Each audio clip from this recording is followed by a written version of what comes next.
Welcome back to our channel ఖుషితో కన్నమ్మ. యాక్చువల్గా video వచ్చేసి ఏంటంటే కాలీఫ్లవర్ చట్నీ అనమాట. కాలీఫ్లవర్ చట్నీ కావాల్సిన పదార్థాలు ఏంటంటే cauliflower, tomato, chilli powder, salt and lemons and కొత్తిమీర.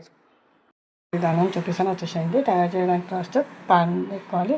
స్టవ్ మీద ప్యాన్ పెట్టుకొని ఆయిల్ వేసేసుకొని ఆవాలు అండ్ జీలకర్ర వేసేసుకోవాలి. అవి కొంచెం ఫ్రై అయిన తర్వాత కాలీఫ్లవర్ వేసేసి లైట్గా ఫ్రై చేసుకోవాలి.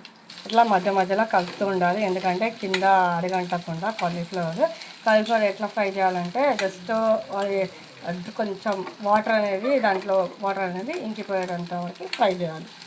ఇందాక నేను పసుపు చెప్పడం మర్చిపోయినా, దీంట్లో లైట్గా పసుపు కూడా యాడ్ చేసుకోవాలి. పసుపు యాడ్ చేసిన తర్వాత ఇప్పుడు దీంట్లో మనము చిన్న చాప్ చేసుకున్న టమాటోస్ వేసుకొని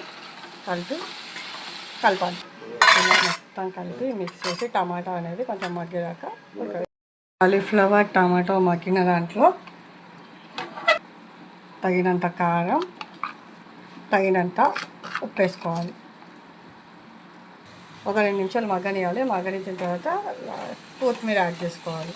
తగినంత పులుపు నిమ్మరసం అనేది యాడ్ చేసుకోవాలి. మనం అంటే ఫ్లేవర్ పచ్చడికి తగినంత యాడ్ చేసుకోవాలి. ఇలా నిమ్మకాయ రసం వేసి మంచిగా మొత్తం కలిసేలాగా కలుపుకోవాలి. అంతా కలిసిన తర్వాత స్టవ్ అనేది ఆఫ్ చేసేసుకోవాలి. కాలీఫ్లవర్ చట్నీ అనేది రెడీ అయిపోయిందండి. ఈ కాలీఫ్లవర్ చట్నీ మినిమం 7 days అయినా ఉంటుంది. మీరు కూడా ఇంట్లో ట్రై చేసి ఎలా వచ్చిందని కామెంట్ బాక్స్లో చెప్పండి. And please do like, share and subscribe to our channel ఖుషితో.